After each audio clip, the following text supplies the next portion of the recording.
All right. Hello. My name's Jacob. Hello, my name is Anthony Avila. Hi, my name is Giovanni Battistoni. And hello, my name is Jorge Corral. Company performance.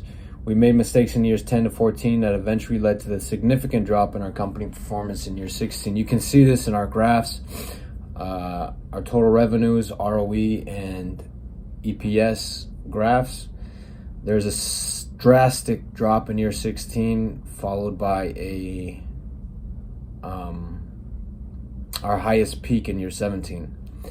So the first mistake we made was not paying close enough attention to our equipment and production space. We made the mistake of not purchasing equipment or constructing production space in our Europe, Africa, and Latin America regions.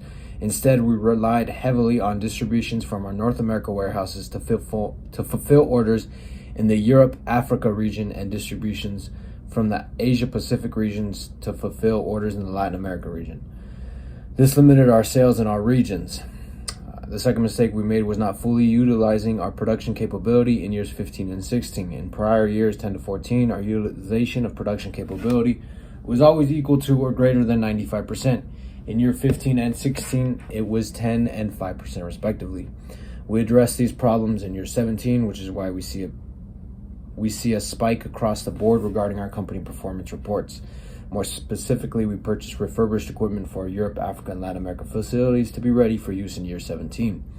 Furthermore, our utilization of production capability was maxed out at 120% in each region in year 15. In each region in year 17. Due to the lack of analysis for our industry expectations, our stock has been volatile throughout the years. Because our expectations were not adjusted and at times unrealistic, our true performance in comparison to expectations throughout the years have not been accurate. This is reflected in the volatility of our stock price because during years the company performed above expectations, our stock spiked. However, when performance fell below expectations, our stock fell. As mentioned, these comparisons are not accurate because of the unadjusted and unanalyzed expectations. We believe if our analysis of investor expectations were thorough and better predicted, our stock price would be more consistent and stable. Our team has addressed this problem for the upcoming year and will continue to stay on top of it. In our strategic vision, we wanted to be market leaders and innovators in the footwear industry. We wanted to provide quality footwear to customers at affordable prices. This came through different locations and different regions that we worked on. And you'll see throughout this presentation, as you'll see in year 17, that's when things really took an initiative and really our strategic vision grew to what even more than what we ever expected. Our performance targets for the upcoming 2 years.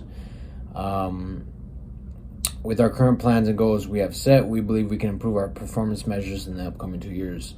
For instance, we plan on lowering costs, making early repayments of our long-term debt, improving our SQ rating, and lowering our wholesale and internet retail pricing of our shoes. Now moving on to competitive strategy. In the internet market, we were initially just targeting the Latin and Asian market by connecting with the youth that play soccer and sports alike. But we actually ended up finding out that when it came to the different regions, we found a lot of support coming from North America, which is when eventually, like in year 17, we took the initiative to begin that region and we found that a lot of youth there look up to American stars like Christian Pulisic. In the realm of mobile ads and social media, the mobile ads were a great focus, and we found that, for example, in Hispanic culture, most Hispanics are actually on their phones. So we had to target that specific group through applications like Instagram and Snapchat.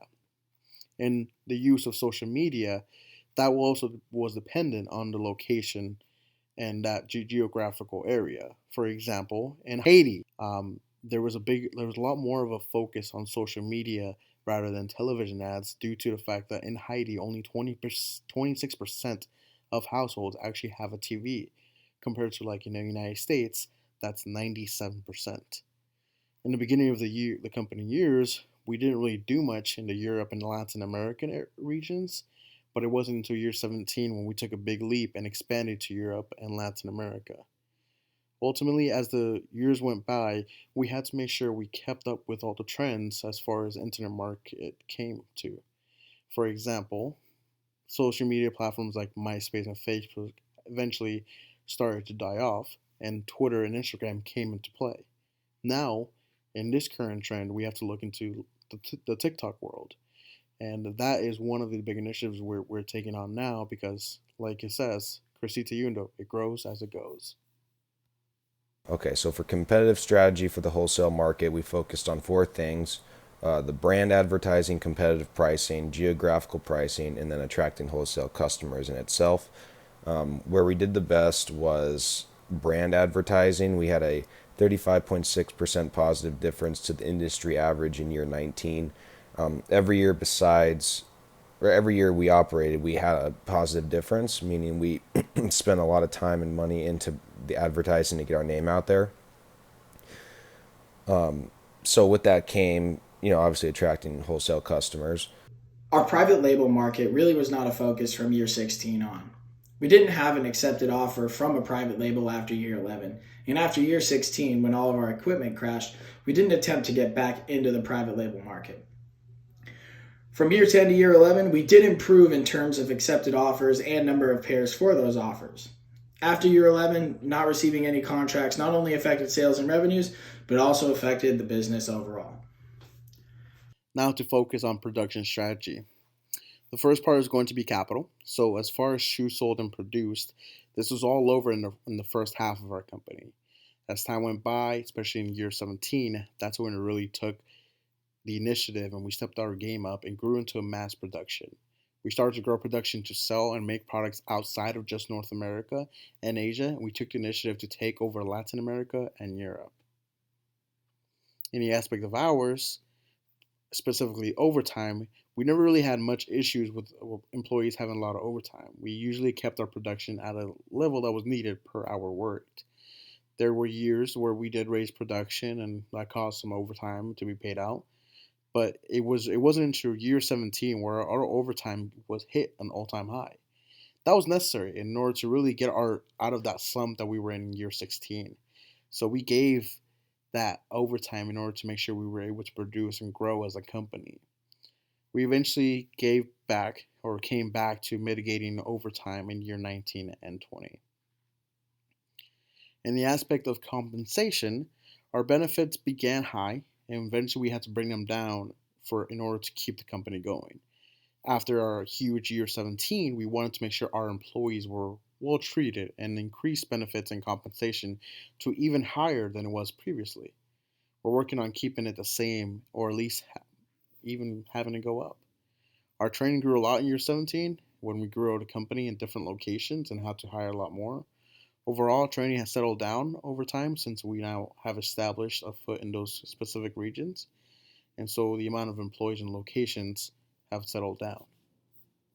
Another key point here that I want to talk about is our finance strategy. So a few key points here are the early repayment of long-term debt, reduced expenses, stock repurchases, and dividend distributions. A few of our financial strategies to help improve our balance sheet position and increase profitability include early repayments of long-term debt and reduced expenses. We've noticed there are notable high marketing expenses in both wholesale market and internet market segments across the board. These marketing expenses are acting counterproductive to what we initially thought the outcome would be. These charges are really hurting our European Africa region, which produced a net loss in year 21 for the wholesale market and very low profits in the internet market segment. In addition, these high marketing costs help generate a net loss in the North American region under the wholesale segment. By allocating the right amount of marketing costs to each of these regions, we believe we can improve our overall P&L. Other notable adjustments we will be making to improve our financial ratios include stock repurchases in year 21 and year 22, along with the distributions of dividends. We do believe our stock, currently $8.43, is incredibly undervalued, hence why we plan to do stock repurchases. This will reduce the amount of shares outstanding and increase our EPS, therefore, and hopefully, lead to a positive market reaction and an increase in our stock price. Furthermore, by issuing dividends, we will be reducing our stockholders' equity, which as a result will increase ROE and also lead to a positive market reaction. For our wholesale market, the strongest competition was Company C in terms of three things: model availability, wholesale price, and pairs demanded. So in year 18 and 19, for example, we both had 500 models available, showing we created the same amount of shoes. Our wholesale price for those 2 years was $70, while company C's was 67. So we were charging a little bit more than them. And then our pairs demand in our final 2 years, we had 433 shoes demanded, and they had 341. So more people wanted to get our shoes. So overall, those three things is what created the competition. We were competing in other ways as well, but those were the three closest areas. As far as internet comes to outcompeting rivals, we wanted to grow our popularity within certain realms of social media, especially ones that were trending at that point in time. For example, maybe with TikTok, we have to create funny and short videos to advertise our product. And then as far as Twitter, we can have our responses to certain tweets grow in popularity if we have something funny or punny to say back to the people tweeting at us. So for being a wholesaler, we need to lower our price. They were selling, like I said, we were selling it for $70. They were selling for 67. That $3 difference makes a big difference. So if we could lower our price, it's going to be hard for them to match it. Another area is we advertised enough, but I think we could do a little bit better in certain areas where, putting our name in anywhere in the store just to get it more into the public eye would be beneficial. And lastly, increase the amount of models available. 500, and us and their company had about the same available. If we had an increase, or we had a lot of people that wanted our shoes. So if we could create more, it's going to only be beneficial. Things that I learned from this project. One, focus better on the private labels, as we did not do anything after the first couple years regarding this area.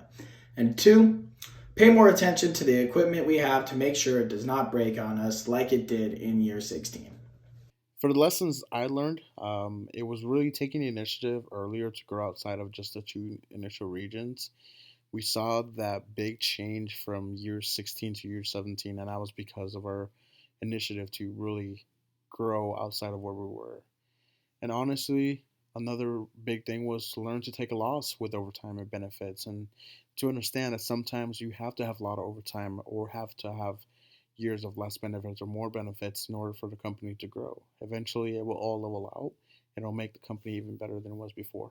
Personally, for me, I'm covering the wholesale portion, but as a whole for this project, when you have a company, you want to be strong in the internet. The internet's evolving, and with the internet, your company can evolve as well if you're marketing yourself well and putting yourself in a good position to be successful through the internet. And another thing I learned was, as time progresses, things change, and you got to be able to adapt to those situations. Like, for example, our company, prices are different in countries, and I don't know if necessarily we took the initiative to make sure we were floating around the industry average for our pricing. So as time progresses, as you go into different markets, things are different, and the ability to adapt to those things is what makes your company successful compared to another company. What I made note of that I thought was worthy to mention was that we needed to monitor our product's SQ rating, retail, and wholesale prices. We needed to monitor our product's SQ rating, its retail price, and our wholesale price, and compare it to the industry average, because we were selling overpriced products, whereas other products on the market had a higher SQ rating for a lower price. So we believe we did make an adjustment in, I think, year 20, I want to say year 20, where we did lower our wholesale and retail prices, and we also increased our SQ rating. So we did notice a lot more sales from that adjustment. The next lesson that I think is worth mentioning is we needed to distribute more dividends. I believe we only distributed dividends 2 or 3 years. Thank you for taking the time out of your day to listen to our investor presentation. Thank you.